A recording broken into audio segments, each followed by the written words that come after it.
दोस्तों, जंग के मैदान से ब्रेकिंग न्यूज ये आ रही कि ईरान की सेना ने इजराइल की सबसे अहम तेल रिफाइनरी पर बड़ा हमला कर दिया है।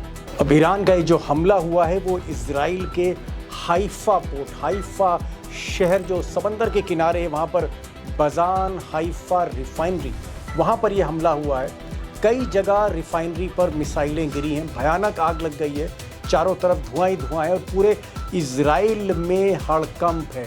हड़कंप इस वजह से है क्योंकि ये जो हाइफा रिफाइनरी है ये इजराइल को 60% डीजल की सप्लाई करती, 60% डीजल की सप्लाई करती है, 50% पेट्रोल की सप्लाई करती। और अगर आग पर जल्द काबू नहीं पाया गया तो इजराइल की इमरजेंसी सर्विसेज, आपात सेवाएं ठप हो सकती, यहाँ तक कि सेना का मूवमेंट भी प्रभावित हो सकता है। और इसके अलावा भी कुछ ही देर पहले एक और बड़ा हमला हुआ है जिसकी तस्दीक ईरान की इस्लामिक सेना ने की है। सेना के मुताबिक अमेरिका का F-35 फाइटर जेट, सबसे आधुनिक फाइटर जेट F-35, जिस समय ईरान के एयर स्पेस में घुसना चाह रहा था, उस वक्त ईरान के एयर डिफेंस सिस्टम ने इस जहाज़ को मार गिराया है। ये खबर की पुष्टि ईरान की इस्लामिक सेना ने की है। अब दोस्तों, जो बड़ा सवाल है वो ये है कि क्या इजराइल इस वक्त प्रेशर में है, क्योंकि उसकी जो सबसे बड़ी और इकलौती रिफाइनरी है उसमें आग लग गई है, जहाँ से 50 to 60% जो है वो फ्यूल की सप्लाई होती है पूरे देश में। और क्या इसके लिए गुनाहगार, इसके लिए जो जिम्मेदार हैं वो नेतन्याहू हैं, जिन्होंने बिना किसी से पूछे सीधे ईरान के गैस फील्ड पर, तेल भंडार पर, गैस भंडार पर हमला कर दिया था, जिसके बदले में उनके यहाँ रिफाइनरी पर ये हमला ईरान ने किया है। और ये जो युद्ध है ये एक तरह से एनर्जी वॉर में तब्दील कर दिया नेतन्याहू ने। क्या नेतन्याहू की वजह से आज इजराइल की इस रिफाइनरी में आग लगी है और हड़कंप मचा हुआ है।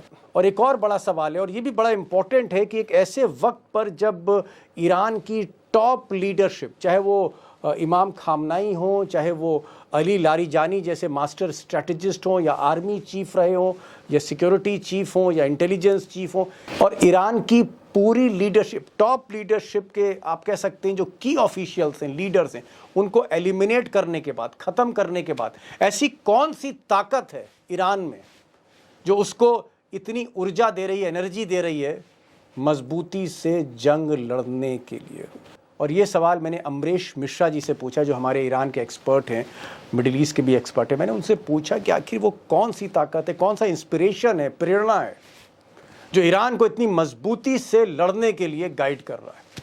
सुनिएगा, आज अमरीश मिश्रा को सुनिएगा। अमरीश जी, ये जो हमला हुआ है हाइफा रिफाइनरी पर, इजराइल की सबसे बड़ी रिफाइनरी, जिस पर आप कह सकते हैं इजराइल पूरी तरह से निर्भर था, लाइफ लाइन थी, उनकी जीवन रेखा थी, और ऐसा कहा जा रहा है कि इस 20 दिन की जंग में ईरान का ये सबसे बड़ा हमला है, अगर आप वॉर की स्ट्रेटेजी की तरफ से देखते हैं इसको।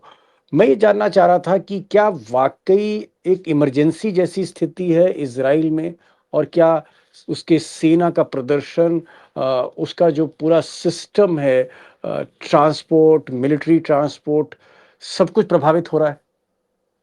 हम दीपक जी ये बिल्कुल साफ तौर पे कह सकते हैं कि आज इस घटना ने इजराइल की ऊर्जा सप्लाई की कमर तोड़ दी। इजराइल की रीढ़ पे हमला हुआ है, और ये इससे बड़ा हमला कोई हो नहीं सकता है जो आज हुआ है। क्यों, ऐसा क्या है? जी देखिए, ऐसा है कि हाइफा ऑयल रिफाइनरी, इजराइल छोटा सा देश है, 70-80 लाख पॉपुलेशन है, 60% उसकी एनर्जी नीड्स पूरी करता है। एनर्जी ऊर्जा नीड्स में क्या क्या आता है?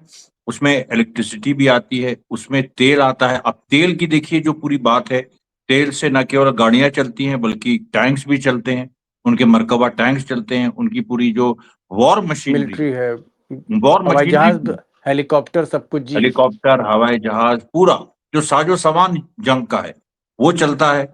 उसके बाद गैस प्रोडक्शन, गैस से बहुत सारी ऐसी चीजें हैं जो वॉर में काम आती हैं। उसके बाद हथियार बनाने की फैक्ट्रीज को गैस चाहिए।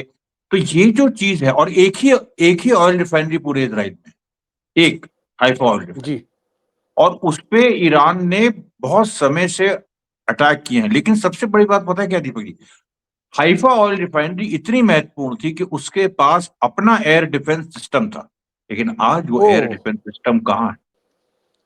नहीं अमरीश जी, ये तो आपने बताया कि काफ़ी इम्पोर्टेंट है हाइफा की रिफाइनरी, लेकिन मैं ये जानना चाह रहा था कि इससे मिलिट्री पे, उनके युद्ध कौशल पे, उनके वॉर की स्ट्रेटजी पर क्या असर पड़ सकता अगर ये रिफाइनरी मान लीजिए जलकर खाक भी हो जाती तो भी ऐसी परिस्थिति में। अरे इस पे दीपक जी उनकी सेना जाम हो जाएगी, उनकी सेना चल ही नहीं पाएगी। टैंक टैंक्स इसी पे चलते हैं, हवाई जहाज इसी पे चलते हैं, शिप्स में यही ये जो हाइफा का तेल फाइटर शिप जेट्स में और जाता है, हेलीकॉप्टर फाइटर जेट्स, हवाई जहाज, सब कुछ।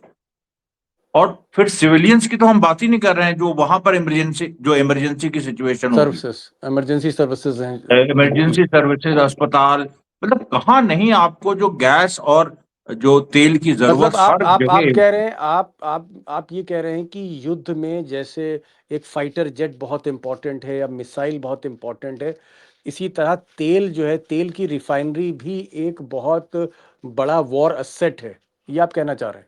अरे बिल्कुल, ईंधन आप बिना ईंधन के आपकी कैसे जो वॉर की मशीनरी है वो कैसे चलेगी, जंग की मशीन कैसे चलेगी पूरी इतनी बड़ी।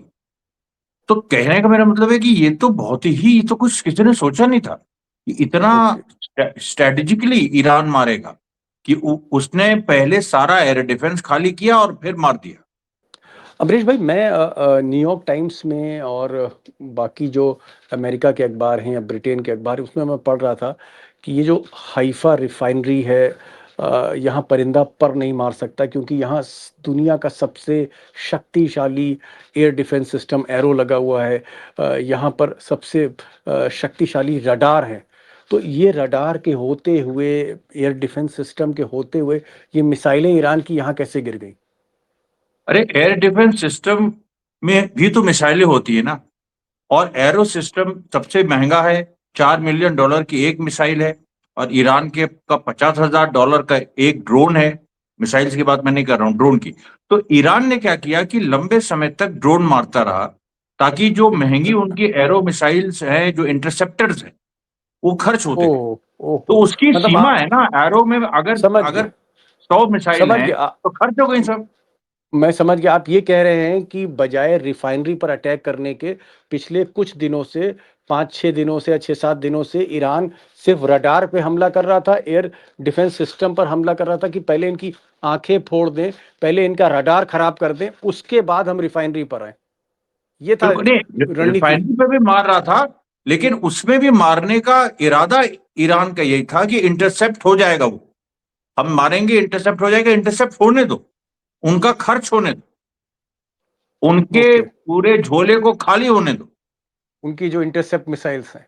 हाँ क्या आपको उन लगता है कि ठीक है, आपने कहा कि एक सोची समझी रणनीति के तहत ईरान की मिलिट्री ने पहले रडार को हिट किया, कई दिन तक एयर डिफेंस सिस्टम को हिट किया, और उसके बाद उन्होंने अल्टीमेटली आखिरकार जो है शिकार बनाया इस रिफाइनरी को, जिससे मिलिट्री का मूवमेंट, इमरजेंसी सर्विसेज पूरी तरह से प्रभावित हों, जो जंग में जिनका चलना 24 घंटे बहुत ज़रूरी है। एक चीज़ यहाँ जानना चाह रहे थे, क्या आपको लगता है कि ये जो एनर्जी की, अब ये एनर्जी वॉर हो रही है, यानी ईंधन की ये लड़ाई हो रही है, तेल के कुओं पे हमले हो रहे हैं, गैस की फील्ड पर हमले हो रहे हैं, गैस प्लांट पर हमले हो रहे हैं, ऑयल टैंकर पे हमले हो रहे हैं, क्या नेतन्याहू ने बड़ी गलती कर दी जो उन्होंने ईरान के जो गैस फील्ड है, सबसे बड़ी जो उनका गैस का भंडार है, उस पर हमला किया? अगर नेतन्याहू वहाँ हमला ना करते तो शायद ईरान जो है वो, चाहे सऊदी अरब हो, चाहे इज़राइल हो, चाहे वो कुवैत हो, चाहे वो यूनाइटेड अरब एमिरेट्स हो, इन तेल कुओं पे हमला ना करता, रिफाइनरीज पर हमला ना करता। बिल्कुल, ईरान ने ये कहा था पहले कि हमारे अगर एनर्जी इंफ्रास्ट्रक्चर पे हमले हुए तो हम भी करेंगे, और वो अभी तक ट्रंप अवॉइड कर रहा था। खर्क आइलैंड पे उसने बमबारी की, लेकिन वहां पर जो तेल के कुएं थे उनको नहीं मारा। इसराइल ने लेकिन बुशहर में तेल के कुएं पे मार दी, और ये लाल रेखा उसने क्रॉस कर दी। और जैसे ही उसने लाल रेखा क्रॉस की, कल रात से हम देख रहे हैं सऊदी अरेबिया, कुवैत, कतर, सब की हालत क्या है, पूरे के जी, पूरे पूरा यूएई बंद पड़ा है और आज इजराइल बंद हो गया। क्या आपको लगता है कि ट्रंप ने सही कहा था? आज सुबह उन्होंने जो कहा कि नेतन्याहू ने बड़ी गलती की, हमसे पूछा नहीं, हमसे कंसल्ट नहीं किया और उन्होंने गैस पर, गैस के भंडारों पर जो है वो मिसाइल मार दी, आग लगा दी। क्या आपको भी लगता है कि ट्रंप सही कह रहे हैं, इस कम से कम इस मामले में, भले ही वो 10 में से 9 बातें गलत करते हों, क्या ये बात उनकी सही है कि नेतन्याहू ने बड़ी गलती कर दी इस युद्ध में, तेल पर मार करके? ट्रंप तो कितना इरिटेटेड है और वो बौखलाए हुए हैं, क्योंकि इस समय वो खुद अमेरिका बुरी तरह घिरा है स्टेट ऑफ हुर्मुज को लेके। उसकी जो फिफ्थ फ्लीट है उस पर भी मारा है ईरान ने, और इधर इजराइल ने इतनी बड़ी गलती कर दी और अब अमेरिका को जवाब देते नहीं बन रहा है, सऊदी अरेबिया को, कतर को, अपने अलाइज को। वो पूछ रहे हैं कि क्यों इजराइल को ये करने दिया। ट्रंप को अब कोई जवाब उसके पास नहीं है, केवल वो यही उसने बयान दिया है कि ये जो हुआ है इसमें हमारा हाथ नहीं था। जी, सीधे सीधे उसने इजराइल को से अपने को जी। अलग किया इस मुद्दे पे। ठीक है, ईरान का ये अमरीश मिश्रा कह रहे हैं ईरान का बड़ा स्ट्रैटेजिक हमला है, बहुत ही एक सोची समझी चाल थी कि पहले रडार को मारना है, बाद में रिफाइनरी, बाद में तेल की रिफाइनरी पर हमला कर देना है और तेल की रिफाइनरी पर हमला होगा, वहाँ आग लगेगी, अपने आप emergency services, military services hit होंगी और युद्ध में मुझे लगता है ये ऐसा ही जैसे किसी मरीज के ग्लूकोज की आप जो है नली हटा दीजिए, इस तरह का एक इम्पैक्ट होता है युद्ध में। एक चीज़ मैं यहाँ पर और जानना चाहूँगा, और मुझे लगता है आपसे बेहतर कोई बता नहीं पाएगा क्योंकि 2 महीने पहले आप ईरान में थे, वहाँ की मिलिट्री लीडरशिप से भी मिले, पॉलिटिकल लीडरशिप से मिले। मैं ये जानना चाह रहा हूँ, तमाम दोस्त भी अमरीश भाई जानना चाह रहे हैं कि भाई पहले अली ख़ामनेई, उनकी हत्या होती है, उसके बाद में ईरान के रक्षा मंत्री की हत्या होती है, ईरान के आर्मी चीफ मारे जाते हैं, फिर उसके बाद जो सबसे बड़े स्ट्रैटेजिस्ट हैं अली लारीजानी, उनकी हत्या होती है, इंटेलिजेंस खुफिया मंत्री खातिब, उनकी हत्या होती है, जो पैरामिलिट्री फोर्स है, उनके जो हेड हैं सुलेमानी, उनकी हत्या होती है। तो हमको ये लग रहा था कि अगर पूरी लीडरशिप आप खत्म कर दें, पूरी ईरान की जो टॉप कैबिनेट मिनिस्टर्स कह लीजिए, उनको अगर आप मार दें तो ये जंग लड़ना तो नामुमकिन सा हो जाएगा।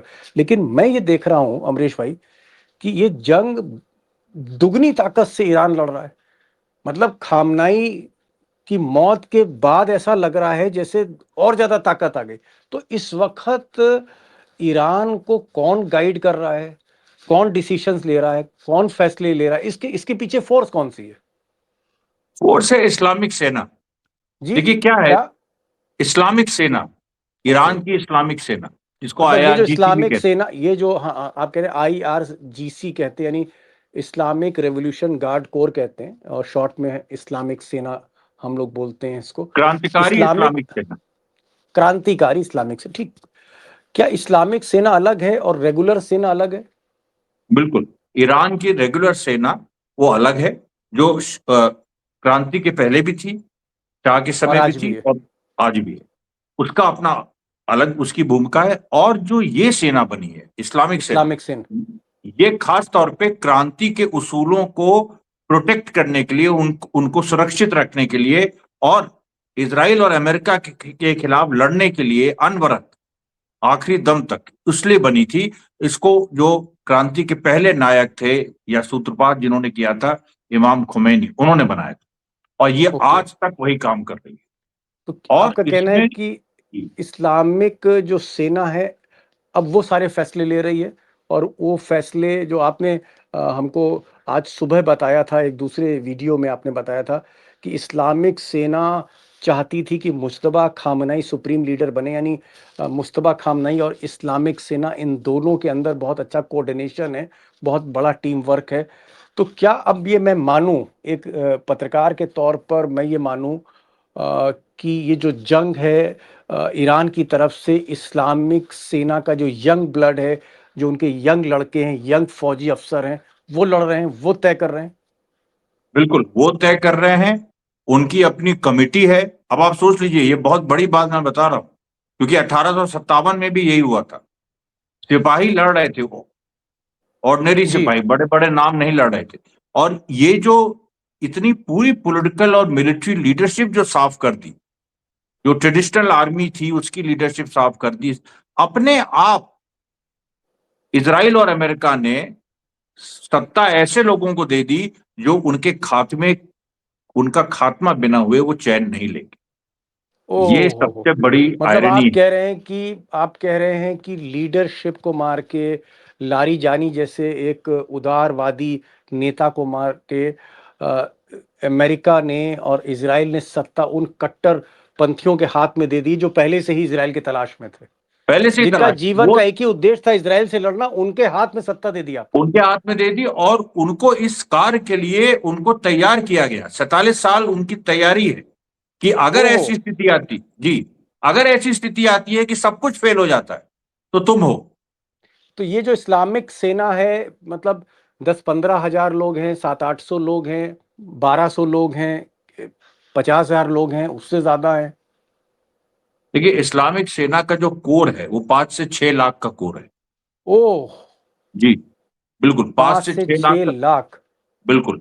और ये उसका वो है जो दिखाई देता है, जो नहीं दिखाई देता है वो 30 लाख तक जाता है, क्योंकि ओ माय उसमें गॉड। बिल्कुल और ये सब उसमें लोग ट्रेंड है? सब लोग ट्रेंड है। गन में, आर्टिलरी में सब ट्रेंड है ये? बिल्कुल सब ट्रेंड है, गुरिल्ला वॉरफेयर में खास तौर पे ट्रेंड है कि मतलब अगर आप ग्राउंड गुरिल्ला इनवे वॉरफेयर का मतलब है कि अगर वहां पर छापा मार आर्मी उतरती है जमीन पर, इजराइल की और क्या कहते हैं, अमेरिका की अमेरिका। आर्मी उतरती जमीन पर आती है, हाँ, जमीनी लड़ाई होगी तो और ज्यादा नुकसान होगा अमेरिका और इजराइल को। बिल्कुल, वो तो फिर छापामार युद्ध होगा ना, कि वो मार के छुपेंगे फिर मारेंगे, जैसे वियतनाम में हुआ। वियतनाम में छापामार युद्ध में अमेरिका हार, उसी तरीके से छापामार युद्ध में ये इस्लामिक सेना ट्रेंड है। तो वहां ओके। कम्युनिस्ट सेना ट्रेंड थी, यहाँ इस्लामिक सेना ट्रेंड है। अगर आप वहाँ, जो पिछली बार आप तो ईरान जाते रहते हैं, अगर वहाँ इस्लामिक सेना के अफसरों से, उनके कर्नल से, ब्रिगेडियर से मिले, तो क्या वो प्रोफेशनल आर्मी जैसे ट्रेंड हैं? उनसे ज्यादा ट्रेंड है वो। देखिए, सबसे जो बेस्ट उनका जो हिस्सा है ईरानी सोसाइटी का, जो सेना में जाता है, जी। वो ट्रेडिशनल आर्मी में नहीं जाता, वो इस्लामिक सेना में जाता है। सबसे बेहतर उनका बेस्ट एलिमेंट है। और इस्लामिक सेना की ट्रेनिंग अलग होती है, उसके उसका डाइट तक अलग है, यानी सब कुछ उसका अपना एक अलग ठीक है। सिस्टम। मतलब आप कह रहे हैं प्रोफेशनल आर्मी है, जो थोड़ा सा अपने इरादों में क्रांतिकारी है, रिवोल्यूशनरी, आप ये कह रहे हैं। और कहीं जी, ना कहीं आप ये बता रहे हैं कि इस्लामिक सेना के जो यंग ऑफिसर्स हैं, इस वक्त ईरान में वो सारे फैसले ले रहे हैं। और लीडरशिप जो है, भले ही उनकी एलिमिनेट हो चुकी है, लीडरशिप, चाहे डिफेंस मिनिस्टर हो, चाहे वो फिर आर्मी चीफ हो, चाहे वो सिक्योरिटी चीफ हो, अली लारीजानी जैसे लोग या शमखानी जैसे लोग, इस तरह के जो लोग सिक्योरिटी और डिफेंस के चीफ थे, वो अब नहीं एग्जिस्ट नहीं कर रहे, वो सब मार नहीं, दिए गए इस और जंग में। लेकिन उसके बिल्कुल बावजूद इस्लामिक सेना पर कोई असर नहीं है, बल्कि और वो जैसे कहते नहीं है कि घायल शेर की तरह और ज्यादा मतलब तलखी से और जज्बे से लड़ रहे हैं। दीपक जी, घायल नहीं है वो। देखिए, ये ओके। बात नहीं है। उनको उनको ये इसी सिनारियो के लिए तैयार किया गया है कि जब ओके। सब मार दिए जाएंगे तब तुम क्या करोगे। अब वो वही कर रहे हैं। Oh my God, oh my. इसका मतलब आप बता रहे हैं कि ईरान में अगर कोई बड़ा नेता मारे, उसका कोई फर्क नहीं पड़ता जब तक इस्लामिक सेना है। और आप कह रहे हैं 5-10 हजार लोग नहीं हैं, 5-6 लाख ट्रेंड लोग हैं। और उन 5-6 लाख के पीछे एक 30-40 लाख और ट्रेंड लोगों का लेयर एक है, बिल्कुल, जो कहीं ना बिल्कुल, कहीं किसी मोहल्ले में रह रहे हैं, गलियों में रह रहे हैं, वो सब बिल्कुल, भी निकलेंगे बंदूक लेके, आप ये कह रहे हैं? बिल्कुल, 100%, हंड्रेड मैं क्या परसेंट मानूं, मैंने आपने खुद तो देखा है। एकदम ऐसा सीन एक क्रिएट कर दिया, मुझे तो लग रहा है कि ये जंग तो फिर 6 महीने क्या, साल भर लड़ी जा सकती है। ये वो अगर लोग तैयार। गली गली में हर आदमी अगर असला लिए बैठा है, हाँ, कोई छत पे बैठा है, कोई नीचे बैठा है, कोई दहलीज पे बैठा है, कोई गली में छुपा है, कोई खेत में छुपा है, और आप कह रहे हैं उसकी संख्या 30-40 लाख है, जी, बिल्कुल, तो ये तो बिल्कुल, 30-40 इजराइल लाख की है। आधी आबादी के बराबर हो गए ये लोग तो। 100%। इसीलिए तो अमेरिका डर रहा है ग्राउंड इन्वेजन करने के लिए। उसको वो सोच रहा है कि तड़ से मार के तड़ के आ जाए, ऐसा होगा नहीं। वहां पर बहुत लंबी तैयारी है, वहां पर अमेरिका को फंसना है। ये बात वो चलिए, लोग भी समय हो जानते रहा है, समय हो रहा है, एक छोटा सा पॉइंट। क्या आपको लग रहा है कि अगर ये जंग जैसे जैसे लंबी खिंचेगी, और अगर ये जमीनी जंग अल्टीमेटली होती है, तो फिर ईरान को शिकस्त देना, ईरान को में तख्ता पलट करना ये एक बहुत मुश्किल एक्सरसाइज मिस्टर ट्रंप के लिए है, और मिस्टर ट्रंप इस चीज को समझ रहे हैं। देखिए, अभी तक जो जंग हुई है ना, वो अमेरिका और इजराइल के लिए सबसे आसान जंग रही है। ये सबसे आसान पहलू है इसमें हवाई हमले, हाँ, हवाई सबसे आसान। आसमानी हमले, हवाई हमले, आसमान में लड़ाई, बिल्कुल। हवा हवाई वो मतलब। और हाँ, और अभी जो जब वो जमीन पे आएगी लड़ाई, तब असली लड़ाई होगी। जी जी जी, जमीन पर जब आएगी तब पता लगेगा तेल और तेल की धार क्या है। एक चीज और अमरीश जी बता दीजिए, क्या मुस्तबा खामनाई, आपकी खबरें तो भाई जबरदस्त सोर्सेज आपके हैं ईरान में, मुस्तबा खामनाई ठीक ठाक हैं? क्योंकि उनके बारे में कहा जा रहा था बहुत बुरी तरह से घायल है, और जब पहली बार बॉम्बिंग हुई थी जिसमें अली खामनाई, इमाम खामनाई मारे गए थे, उनकी पत्नी मारी गई थी और तमाम परिवार वाले मारे गए थे, ये सारे लोग डिफेंस के और जितने भी बड़े पदाधिकारी मारे गए थे, उसमें मुस्तबा भी थे, और वो भी घायल हुए उस अटैक में। तो क्या वो ठीक ठाक हैं, और बातचीत उनकी हो रही है इस्लामिक सेना के जो कमांडर्स हैं उन सबसे, ब्रिगेडियर से? देखिए, अभी तक जो खबर है, मुश्तबा ठीक ठाक है, रिकवर हो रहे हैं, और उनकी और तबीयत बेहतर हो रही है। उनका कम्युनिकेशन बना हुआ है, वो बयान भी दे रहे हैं, सब कुछ, मतलब एक जो जी, होशो प्रॉपर हवास एक में पूरी तरह प्रोटोकॉल से। थे, हाँ जी, वो बयान भी दे रहे हैं। लेकिन दीपक जी, ये महत्वपूर्ण उतना नहीं है जितना महत्वपूर्ण ये है कि मुश्तबा के जो लोग हैं, जो आईआरजीसी, क्योंकि मुश्तबा तो आईआरजीसी के ही आदमी है ना, इस्लामिक वो सेना तो के? इस्लामिक सेना के, वो अच्छा, वो भी कोई इस्लामिक सेना के ही हैं? और क्या, वो तो भाई वो इस्लामिक सेना से वो उनकी ट्रेनिंग ट्रेंड वहां होके? होगी, ट्रेनिंग ओके, उनकी वहां होगी, मुश्तबा खामनी। ओके। तो वो वहीं से निकले हैं, वो तो उन्हीं के लोग हैं सब। वो कहें ना कहें, उनको जो इस्लामिक सेना है उसको पूरी तैयारी है उसकी कि हमें क्या करना, और वो काम कर रही। जी, काम कर रही है। और अमरीश मिश्रा, कई बातें इन्होंने आज इंपॉर्टेंट बताई। इन्होंने कहा कि कोई भी लीडर आए जाए, इसका फर्क ईरान का जो स्ट्रक्चर है एडमिनिस्ट्रेशन का, गवर्नेंस का, उस पर नहीं पड़ता। वो जो ढांचा है उस पर असर नहीं पड़ता, क्योंकि जो फैसले हैं उसके लिए तमाम परतें हैं, और कहीं ना कहीं एक स्तंभ के तौर पे, पिलर के तौर पे, नींव के तौर पे इस्लामिक सेना मजबूती से खड़ी है। और इस्लामिक सेना 10,000 ट्रेंड लोगों का ग्रुप नहीं है, 4-5 लाख लोग ट्रेंड हैं, और उसके पीछे 40-50 लाख वॉलंटियर सेना उनके पास है, वो भी ट्रेंड है, और वही फैसले यंग ऑफिसर्स ले रहे हैं। एक चीज़ और इन्होंने कही कि जो रेगुलर आर्मी है उससे कहीं ज़्यादा बेटर परफॉर्मेंस है उनका। और जहाँ तक मुस्तबा खामनाई की बात है, जो नए सुप्रीम लीडर हैं, वो भी इसी इस्लामिक सेना से निकले, इसी इस्लामिक सेना से निकले। तो उनके तार, उनका जो आप कह सकते हैं कोऑर्डिनेशन है, उनकी जो केमिस्ट्री है, वो बहुत अच्छी तरह से जेल होती है। और मुस्तबा खामनाई धीरे धीरे, इन्होंने कहा, रिकवर कर रहे हैं, उनका स्वास्थ्य में तेजी से सुधार हो रहा है। और आज जो बड़ी बात कही कि सबसे स्ट्रैटेजिक हमला, युद्ध के हिसाब से सबसे स्ट्रैटेजिक हमला जो है वो ईरान ने किया है। हाइफा रिफाइनरी, वहां पर मिसाइल मारी है, आग लग गई है, आसमान पूरा काला है हाइफा पोर्ट सिटी में, और मिलिट्री और इमरजेंसी सर्विसेज ठप हो सकती हैं, युद्ध पर असर पड़ सकता है। यानी कहीं ना कहीं नेतन्याहू ने तेल में आग लगा के अपने मुल्क में आग लगवा ली। मैं तो ये कहूँगा इसका असर ये रहा, इसीलिए ट्रंप आज सुबह से बौखलाए नाराज हैं। नेतन्याहू को एक तरह से उन्होंने डांटा भी कि आपने क्या कर दिया, मुझे नहीं बताया। भाई अमरीश जी, बहुत बहुत शुक्रिया, थैंक यू सो मच। इतनी अंदर की बातें आपने भाई बता दी, और आपकी जो ईरान की रिसर्च है, आपकी जो वॉर की रिसर्च है, हमारे दोस्तों के लिए, हम लोगों के लिए एक नई रोज जानकारी हमें मिलती है। Thank you so much, thank you so much, इतना कुछ आप बताते हैं। Thank you so much sir for joining this program. Thank